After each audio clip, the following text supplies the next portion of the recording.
Welcome to my YouTube channel. My name is Kofi Bohyeba. On today's episode of Did You Know, we'll be talking about typhoid fever. Did you know untreated typhoid fever can cause psychiatric problems like hallucination and paranoid psychosis? I bet you didn't know this. Sit tight, relax as I explain everything to you, from the causes to the prevention. Let's get this video started.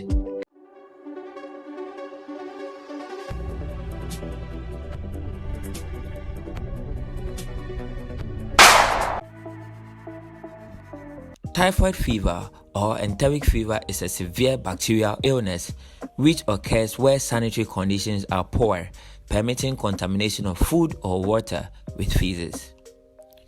The bacteria, which are spread by the fecal-oral route, invade the intestinal wall and spread through the bloodstream to all organs.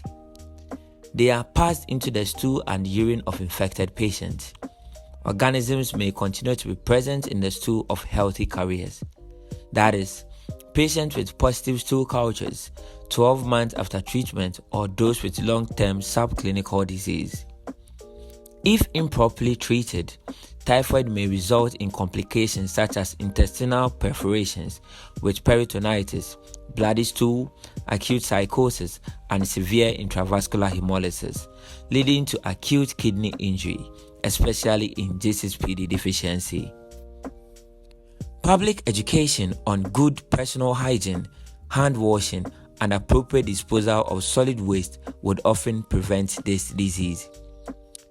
Screening of food handlers by carrying out stool cultures to exclude carrier status and safe handling of food, fruit, and vegetables are all helpful preventive measures. Typhoid fever is caused by an organism called Salmonella typhi and Salmonella paratyphi. Now, let's take a look at the signs and symptoms of typhoid or enteric fever. Because typhoid fever mimics malaria, their signs and symptoms are closely related. The first symptom is fever. The fever increases gradually to a high fever and persists for weeks. If you are confused about this and you take antimalarials, it will never respond to it. The second symptom is constipation. The constipation mostly happens in the early stages of the typhoid fever infection. The third symptom is abdominal pain and diarrhea in the second week of illness. So, as I said earlier, the symptoms are closely related to that of malaria. The fourth symptom is severe headache. You get migraine and you find it difficult to even sleep at night. The next one is dry cough. You cough without any mucus. The last symptom is confusion and psychosis. So as I said earlier in my introduction, if typhoid fever is left untreated, it could alter your brain function. So I can confidently tell you that there are lots of people who are in psychiatric hospitals and mostly are roaming the street because of typhoid fever. Now let's look at the signs. High fever with a relatively slow pulse rate, and occasionally the pulse rate grows faster, especially with myocarditis or intestinal perforation. With intestinal perforation, the organism perforates or creates holes in our intestine, and this is very fatal. This can only be treated with surgery. Abdominal tenderness.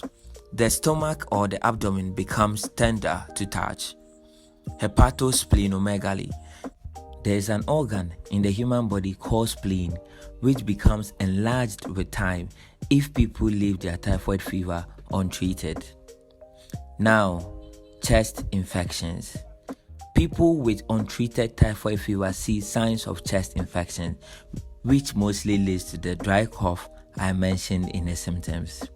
Now, let's go to the investigation, mostly how we get to know if someone has typhoid or enteric fever. The first one is full blood count.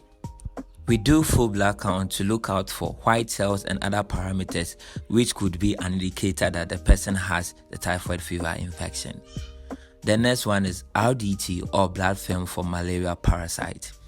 As I said earlier in the symptoms, typhoid mimics malaria. So for us to be sure that the patient's symptom is not that of malaria, we proceed to do RDT or blood film for malaria parasite.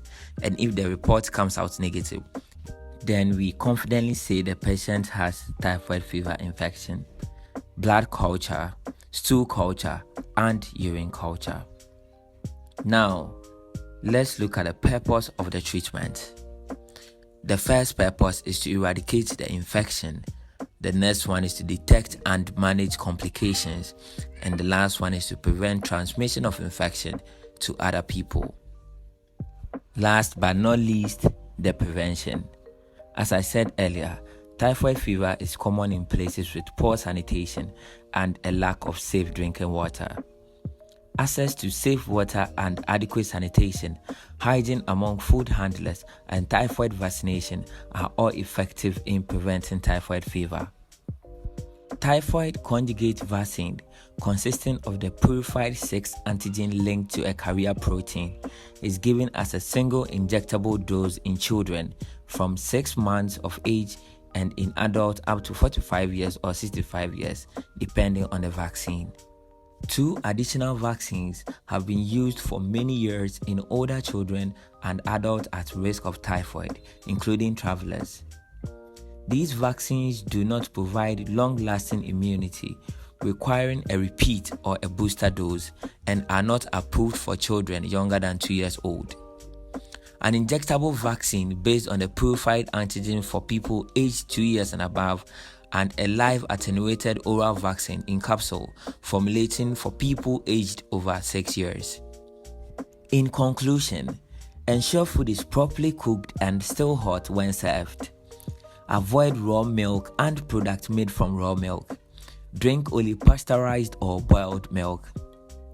Avoid ice unless it is made from safe water. When the safety of drinking water is questionable, boil it, or if this is not possible, disinfect it with a reliable slow-release disinfectant agent. Wash hands thoroughly and frequently using soap, in particular after contact with pet or farm animals or after having been to the toilet. Wash fruit and vegetables carefully, particularly if they are eaten raw. If possible, vegetables and fruit should be peeled. If all these preventive measures are taken into consideration, they are going to go a long way to protect you from typhoid fever and its complications. Thank you very much, and I hope you enjoyed this presentation. For health content like this, don't forget to subscribe to my YouTube channel, turn on the post notification, and share my content to your family and friends. Till we meet again, take a very good care of yourself. Remember, you can also make a difference, and don't forget Kofi loves you. Peace out.